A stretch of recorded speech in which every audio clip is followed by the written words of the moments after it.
Senate Republican and Democratic leaders discussed the impact of the 2011 North Carolina General Assembly. Mark Banker's analysis puts the session into perspective. Next.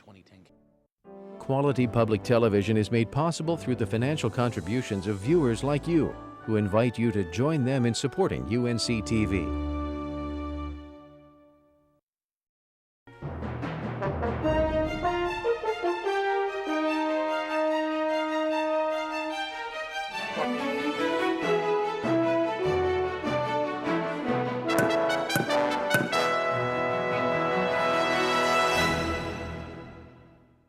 Hello, I'm Kelly McCullum. This week, we'll close out the regular session by conducting in-depth interviews with Senate Republican and Democratic leadership about the 2011 North Carolina legislative session. Senator Bob Rucho is here to discuss, I guess, the Senate side of this legislative session. Thank you, sir, for being back on the show. It's been a while since we discussed the Energy Jobs Act, but that and a whole lot of Republican bills got passed. How do you size up the session? I'll have to say to you, when you start off in a $2.5 billion hole, which is what we walked into, and then walked into employment security, $2.5 billion hole, which got worse and worse, and to start at that point and to come out like we did earlier than ever before, at least until 1973, we're very proud of our performance. And we believe that we finally put the first steps back to North Carolina on a road to prosperity and on opportunity and putting our financial house in order. And this is a great achievement for us. That change of path that you say you've implemented with your leadership for this session, in your opinion, were the Democrats ever on the right path leading up to the Great Recession we suffered through the last 2 or 3 years? Well, when you look at, and you basically look at performance, if you raise taxes during the middle of recession, and we debated this issue the previous biennium, we told them that's the wrong thing you do during the middle of a recession. You don't do that because it'll only exacerbate the downturn. And that's why we're still mired in this. Surely there's issues like fuel cost and the national agenda, but we would not have been in as bad an economic situation had some of those steps not be taken, including the fact of spending $1.6 billion of one-time stimulus money to balance the budget. That really put a real challenge before us. Senator Berger and our Senate legislative leadership team stepped forward and just worked real hard to put this back and get our, put government to the point where we are living within our means. And this is the first step in that direction. You don't unwind 40 years of a policy that didn't seem to, I don't want to call it a failed policy, of excessive spending, high taxes, regulation in one session. But it was a big step for us to move it in that direction. And what this does, it tells the people and the business community of the state there's a new way of doing business in North Carolina, and that will help in addition to our job creation plan, which was very successful, and I'll hopefully explain that a little bit. But what that will do is give confidence and certainty to the people and to the businesses of our state, and that is huge as far as recovering from this recession. When it comes to implementing an agenda, the GOP agenda in this case, and it's a veto-proof majority in the Senate, how do you know when you're giving the people exactly what they hired you to do, and when you've got some folks in your caucus who might, in your opinion, be pushing you a little far or not far enough? How do you get the balance? Well, if you look at the list of things that we promised, and we checked them off as we were going through, a bipartisan balanced budget. That was a bipartisan deal with the House members. That was very successful. We had, education reform. We weren't happy with the direction education was going. We felt that it was mediocre at best, and what we did is we reformed education to require 5 extra days in school so we can compete with the Japanese and the Europeans who have been, I think we're ranked 12th in the world, which is not an enviable position for America. We never should take 12th place. We're number 1. But, that's one example. We talk about requiring reading at grade level at 3rd grade. All the evidence has shown if a student can read at 3rd grade level, they will graduate. Okay, that's so very important. We talked about adding reducing class size from 1 to 3. This is important. These were steps that were taken. Are we finished with the overhaul and the reform? Not. But these were critical steps now that we took to start the path of recovery, both economically and within government. With the funding in your budget, as you've laid out that it funds every teaching assistant job, it hires new teachers for the elementary schools, why are we seeing reports of some school systems laying off teachers and teaching assistants? Well, there were a lot of pink slips going out apparently because of the fact that they have a requirement to warn people. But I know in Mecklenburg County, all of those pink slips that were given out have been rescinded because of the fact that there was sufficient money within our budget to manage this. We focused specifically on the classroom. That's where education happens, and that's why we focus like a laser onto the classroom to make sure that the resources are there to allow for those children to be prepared to be productive citizens. Part of economic growth strategy is having a talented workforce for global jobs. We focused on that as part of our mission. We systematically took step by step, whether it's job creation, education, transportation, on down the line, to put the right building blocks in place as we build the foundation for prosperity. How important was it that you stood firm as a caucus on that cent sales tax? Critical. Part of the cornerstone behind this is, and the the job creation bill, was that we put $3.1 billion new dollars back into the economy. In addition to which, we put an additional $500 million that will come from exemption on the first $50,000 of income for small businesses. There are 450,000 small businesses in North Carolina. If just 10% of them hire one new person, that's 45,000 new jobs. We expect, from what our statistics showed, that we will see over the next 2 years roughly 17,000 new jobs and a serious potential of 50 to 60,000 new over a longer term. That is so critical to recovering the North Carolina economy and get it back. We're using the small business engine to stir on recovery. You know, the governor comes in and adds a new announcement that she adds 400 jobs here or there. We're not looking at 400. We're looking at tens of thousands of new jobs. Until we put North Carolinians back to work, this economy won't recover. And that's part of our agenda. That was why we ran, and that's what we did. And if you look at it, we achieved every one of our goals on time with a balanced budget. And we made that promise and we delivered on it. Why are there such differences in Republican opinion versus Democratic opinion on whether that sales tax, whether these reforms, the downsizing or right-sizing of government, that will create jobs? Martin Nesbitt has said he doesn't think any of that's going to work the way Republicans have said it would work. Well, I mean, if you look back when Reagan did his tax cuts years back, okay, we had almost a decade of prosperity. There was money in the private sector. There is such a thing as a multiplier effect, that if we give you additional money, you may go buy a refrigerator, a new house, or whatever you may buy, or you may buy some products, and that product was produced by the next door neighbor who was producing another widget. That multiplier effect actually creates new jobs. That's something that doesn't happen when you have government jobs, because there are taxpayers using their money to pay for that one employed person.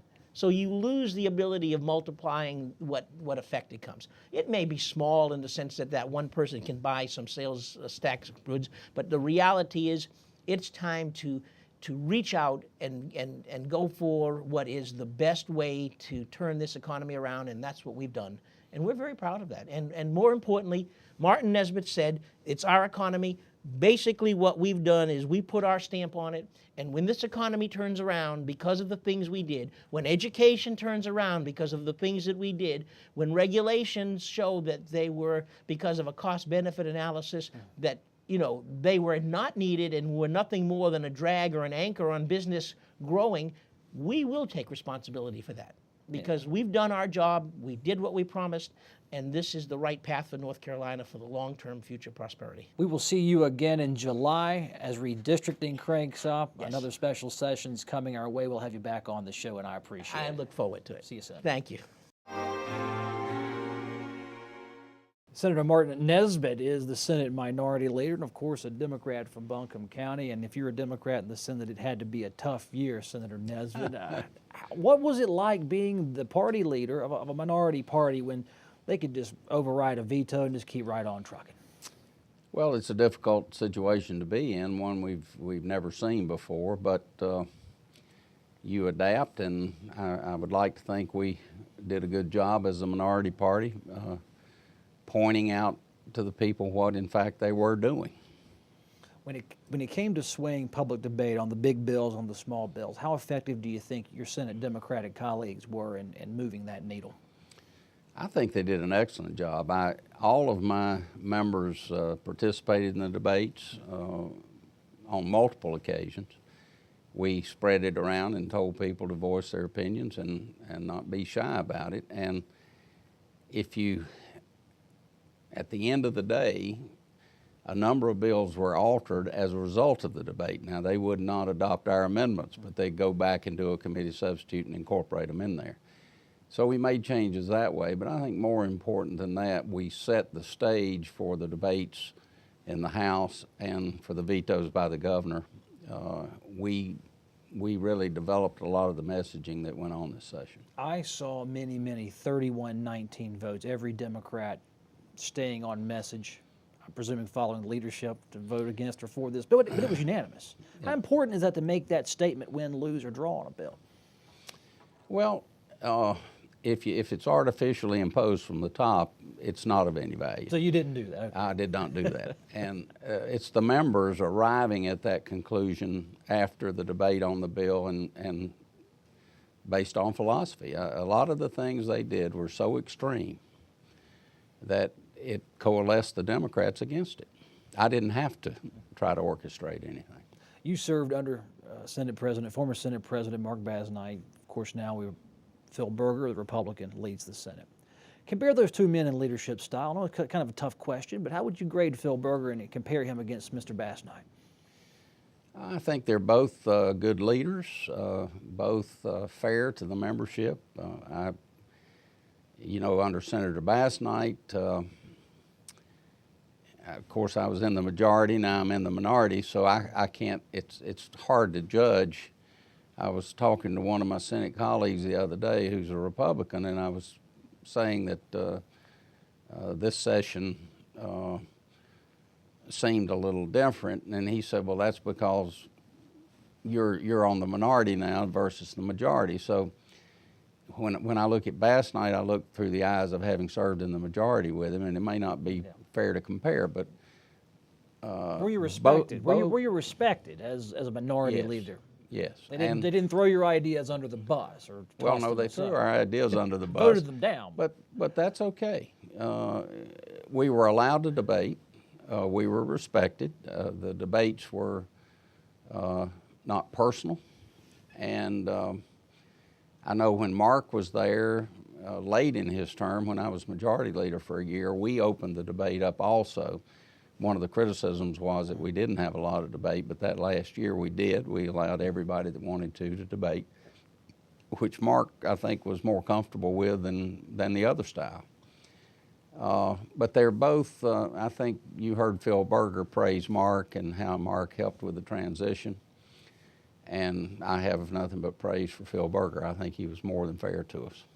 Getting into the issues that we've covered here, we began the session with the Balanced Budget Act. They took some money. We wanted to take money from Golden Leaf or divert it before it reached it to help a budget deficit. We had a veto on House Bill 2, which would have had the state sign on to the health care repeal and reform lawsuits. How powerful was the veto, and how was your interactions with the governor when those decisions were going down on whether to break out the red ink, as she said? Well, the veto ends up being our really only tool that the Democrats had during a session. I applaud the governor for stepping up and being willing to take that role, and I think it's been healthy for her. I think she's kind of found her legs, if you will, and has really emerged as a very strong leader for this state, and I think she's learned a lot about her leadership style being in that position. How heavy is the decision that when your governor vetoes legislation coming out of your body? Is it easy to say, Governor, go on and veto it, or do you think carefully because you may have to defend that veto? Well, you think carefully because you don't want her being put in positions that she's uncomfortable with. But what about you? You got 19. You got a few seats you need to win next election. Our philosophy this session wasn't about the next election. It was about making sure the public knew what was going on in this building. What was going on in this building overall? A dramatic shift in the way North Carolina will treat its people and will be perceived by others. A very dramatic shift. We're now going to be 49th in education funding behind Mississippi. We're going to be 49th in the country in what we put in our public schools. That's going to hurt us with business recruitment. That's going to hurt us. I think it will hurt our people in their image of themselves. We've always been an education state. We've always pushed toward the future. We have invested in the future. We retrenched in all ways this time into a defensive posture in this state. What about the pro-economy moves the GOP made? They passed bills to reduce regulation, for instance. They're eyeballing corporate tax reductions and other proposals. Are you on board with those, or do you have a different strategy for spurring the economy at the state level? Well, some of their regulation ideas, actually, I concur with. The move toward allowing administrative law judges to have final decision-making, that's something I've pushed for years, and I just think it's a fairness issue for the people. I don't see it as an economic development issue. I think what they've done on jobs is actually kill about 30,000 jobs in this state net. They actually did a little tax cut that will help create a few jobs. They claim that repealing the 1-cent sales tax will create thousands of jobs. I do not believe that. I don't believe a penny sales tax back in somebody's pocket creates a job. I just can't follow that logic. But what we do know is they cut about 13,000 jobs out of our budget. They failed to match Medicaid money so that almost $1.5 billion will be pulled out of the health care system, which will create a loss of another 20 or 30,000 jobs. And at the end of the day, when you add up everything they claim they did, we're going to have a net loss in this state of about 30,000 jobs at a time when the unemployment is already at record highs. Well, Senator Nesbitt, we have July 13th, a special session, could be redistricting and other issues. Hearing about a constitutional session, we'll have you on the show during those times as well. We'll talk about the next round of legislation coming through North Carolina. Thank you, sir, for being on the show. Okay, thank you. Mark Binker with the News and Record joins us to discuss the session as we've experienced it. We'll start with the Senate side since you've been on with some North Carolina Senate leadership. What's the main differences in how the Senate conducted business versus how the House leadership conducted its business? I think from an outsider's perspective, the Senate looked a little less raucous. The House tended to have a lot more fights over legislation of the rhetorical sort. No fist fights broke out, but the Senate tended to be a little bit calmer place. A lot of the push and shove got done in committee once something hit the floor. You saw some unanimous votes, and if not unanimous, close to unanimous, and that had to do with a few things. The Senate leadership this year, I think, expected to come into power. That sort of just, if you look back at the 2010 campaign, they saw how things were trending, and they were ready to take over. And those leaders like Phil Berger and Pete Brunstad had been in the Senate. They understood how the place worked and were sort of prepared for it. And on the Democratic side, you had senators like, Martin Nesbitt had been around the block or two, a time or two.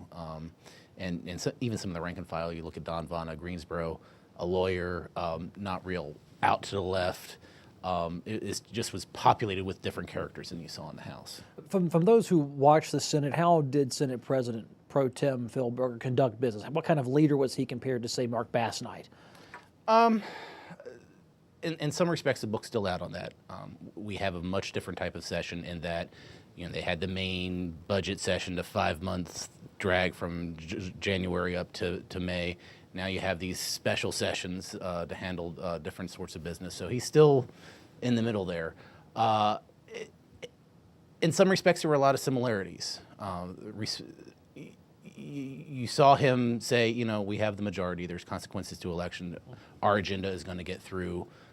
You heard some similar things from Senator Basnight when he led the chamber. You also heard some, hey, we don't want to be aggressively, I lack the word jerky, to the minority party. There was a respect for the minority party and their contribution to the process. And I think those two things they sort of had in common.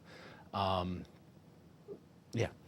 You've sized it up. 31-19. If you stayed party line, which was the veto-proof majority, did you see from your experience and vantage point, Senate Republicans putting the pedal to the metal and just ramrodding legislation through because, technically, nothing could be done to stop them? Actually, no. Actually, the Senate was a little bit of the restrictor plate. The House was sort of where a lot of the sort of more, if you use the political term, right-wing ideas or the more conservative ideas, the stuff that percolates up maybe out of the Tea Party, kind of got its legislative hearing. And then it would come over to the Senate, and the Senate would say, all right, stop, hold on. You saw Senate Rules Chairman Tom Apodaca a few times say, yeah, we're going to park this thing for a while. You saw that sort of at the close of session where the bill tweaking or some people would say repealing the Racial Justice Act came over, and they said, listen, we weren't expecting this. We have members out who would want to debate this thing. We're going to let it sit until May, probably. They were sort of the calmer chamber, the chamber that said, all right, let's take some time on some of these good ideas. We can't throw everything through it. What senators on the Republican side, I'll ask this of the Democrats as well, on the Republican side, if they're a new member, maybe they're an existing member, whose stock went up in this session? Oh, well, I think all Republican stocks went up. I think you saw the value of some guys maybe like Fletcher Hartsell and Stan Bingham who voted with Democrats during the last session and were able to work with the minority this session to kind of help win some consensus votes. Certainly a guy like Pete Brunstetter, who now finds himself in a very important appropriations role and a leadership role. Phil Berger, I think that goes without saying. Tom Apodaca, as Rules Chairman, played a really large role. Senator Rucho from the Charlotte area, who has a position both in finance and redistricting, I think played a much larger role, and that was just a function of being in a majority. Senator Martin Nesbitt, the minority leader, though he was clearly short of votes, almost every vote that went through, said, I told my caucus, eat your Wheaties every day, come in here and tell North Carolinians what's happening down here, even if you can't affect the change. Who in his caucus raised themselves in stature by how they conducted themselves from a minority position?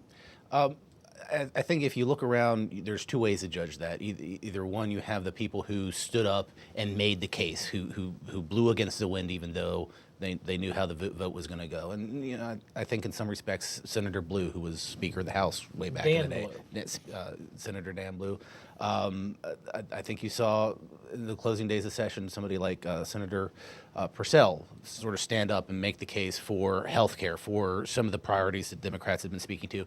And then you saw a group of Democrats who distinguished themselves by working and getting things done, kind of engaging in the nuts and bolts process and getting stuff they wanted.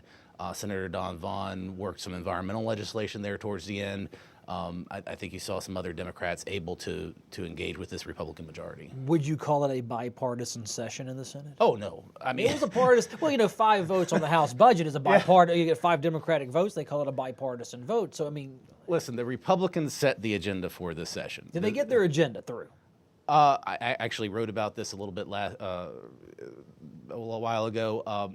They got good chunks of their agenda through. They did not get slam dunks 100% of their agenda through. A lot of that had to do with the votes that they were missing in the House to do a veto override. A lot of it had to do with they decided to delay redistricting and constitutional amendments, which are coming up later in the summer. And some of it had to do, frankly, with things aren't as easy as they thought it would be. Do the Republicans count it as a victory, the fact they might have passed a big bill and had the governor veto it and the veto be sustained? Is that a victory for Republicans in spite of it not becoming law? We won't know if that's a victory until 18 months from now. Certainly it says the Republicans own this budget. Certainly says the governor objects to this budget. And I think Speaker Tillis in the House put it, the governor placed a bet on that budget that said it was going to be a bad budget and it was going to cause problems.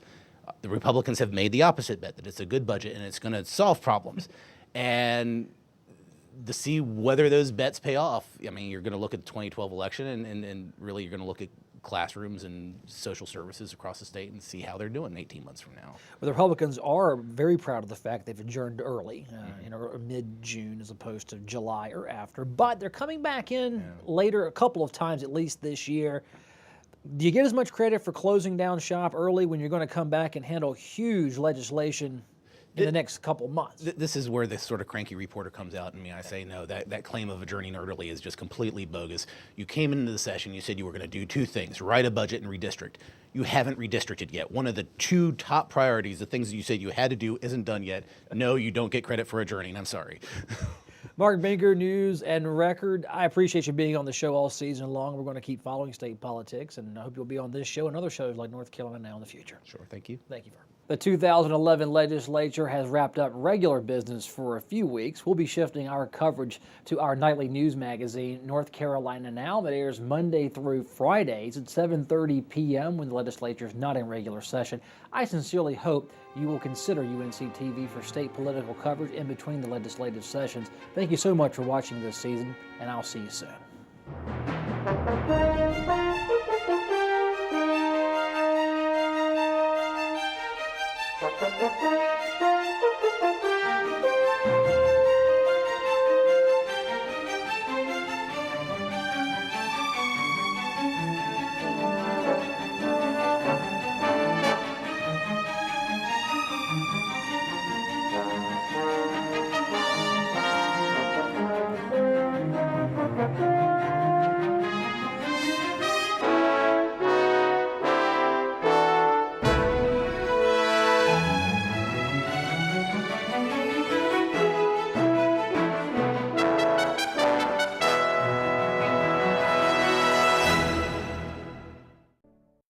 Quality public television is made possible through the financial contributions of viewers like you, who invite you to join them in supporting UNC TV.